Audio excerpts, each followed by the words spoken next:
is Kay Bailey Obazi, and I am founder of a platform called Prim. It is a digital storytelling platform focused on people with Black ancestry. And yeah, I do that among other things. I also DJ, and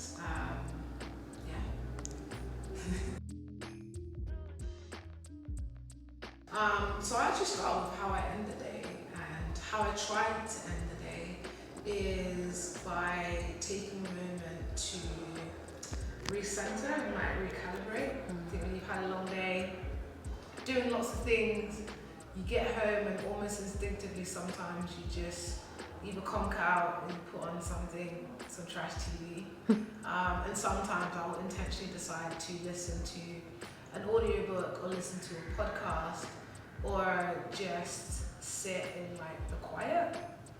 And I have a couple playlists that I play, which is like a mixture of saxophone and harmonica and cello sounds, which are just incredible.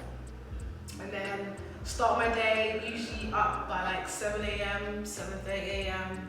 Some days genuinely I get up 20 minutes before I need to leave the house, which would be like 8:30. And I will, when I'm getting ready, I love to play some music. I love to play a playlist that I've made. I love to play a mix that I've done. For one, just to listen to myself. For two, because what I put together was epic. And and in terms of like my day to day, what I do, plentiful things. I have a day job where I work, Peckham Levels, great space, great people. But I also will be organising, managing, facilitating stuff for my platform Prim. So maybe organising our book club, organising an event, curating some manner of things, and obviously working on various partnerships and collaborations. So a lot of emailing back and forth, a lot of creating assets, and a lot of just plotting. And that kind of is just interwoven into what I do day to day. And then we go home, or we don't go home, and we go to an event or a friend's house, or do something chill. I feel that it's extremely vital for me to be able to have fun as well as work. Otherwise, I will be a raisin, and I refuse to be a raisin. A key time management hack, genuinely not being funny, don't have one. I really just look at your diary. In the morning, usually I will look at my diary and just see what I have for the day, just to make a mental note. And otherwise, yeah, it's really just about trying to be strict with yourself, just really trying to maintain a specific time frame, because everything knocks off something else. But I really don't have a hack, I'm sorry.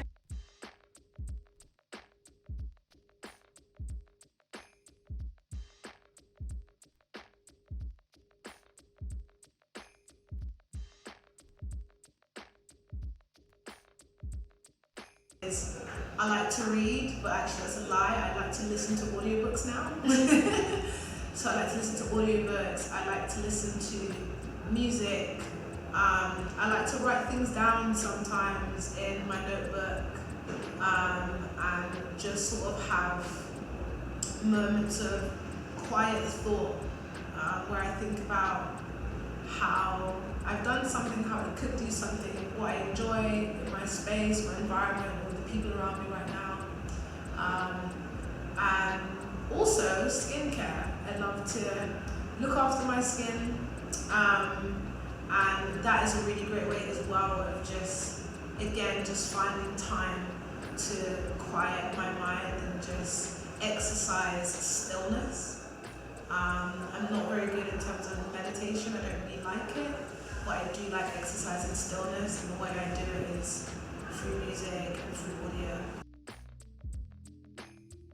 I genuinely feel like I use the fact that I am able to speak well as like my main tool, for disarming, for ensuring that my voice or my point is heard clearly, and is taken into consideration. I think growing up, in my community specifically, it's very easy for, particularly as a black person, for you to feel nervous or anxious or almost like what you have to say is not of value in certain spaces around certain people. And I think through my professional experience, I've just really come to a point where I'm not afraid of saying my piece. I'm not afraid of speaking my mind, and I'm also not afraid of getting it wrong. I think sometimes you don't say things because you think it's going to be wrong, and you feel worried about someone mocking you or whatever it might be. And those are very real and true and very possible things that can happen. But I think we also have to remain rooted in the fact that there will be things that we don't know, and that's fine. And everything can be a learning moment. And even if you do get it wrong, if someone is really rude to you because of that, you can still definitely make very clear that there is no pride that they can take from trying to make you feel small, from trying to make you feel like you are not of value or that your opinion is not of value.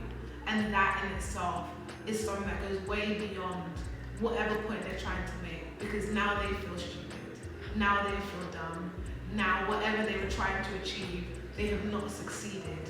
So for me, when it comes to tough or challenging situations, it's very much about showing that I am confident and know what I'm talking about 9 times out of 10, and where I don't, that's not an opportunity for you to mock me. It's an opportunity for you to show compassion, for you to show empathy, and for you to help teach me something in a kind way, in the same way I would do to someone else. But yeah, man, just stand tall, be firm, and just know that no one should ever have the power to make you feel any type of way. You dictate your feelings, you dictate your emotions, you dictate who you are in this world, and that's how it should always be. I want to be known for adding value, for contributing to the existence of Black British people, of queer people, of individuals who look, sound, and move like I do through the world, and also for everyone and anyone else who has a similar background, culture, environment, upbringing. There are so many things that bind us as individuals, and there's also a lot of things that are our differences, and that as well needs to be celebrated, that needs to be acknowledged. Those intersections need to be considered. So I think I definitely want to be known for being a person in the UK and even like in the world who is just committed to showing kindness, to creating opportunities, to building the story of us being Black people. So advice I'd give to anyone who wants to move into working creatively in any realm, like my focus is books, it's storytelling, it's the different mediums that we use for storytelling, it's also music, it's DJing, it's partying. I think one of the things I would say is when it comes to being creative, it is expansive. You can do absolutely however many things you want to do within your own capacity. You don't have to do many things. You can focus on one core thing that brings in other elements on an occasion, but you can also just do a multitude of things if that's what you want to do. I think the key thing is always just standing in your truth, feeling able, ensuring that you curate your environment. So who are the people around you and why are they around you? And also just leading with kindness. No matter what you get, no matter who or what, not actually how, whatever people say and do, just remain resolute in the fact that you do it because you love to do it, you do it because you want to create impact, whatever positive impact that is, and you do it for something that you truly value. Is it your community? Is it yourself?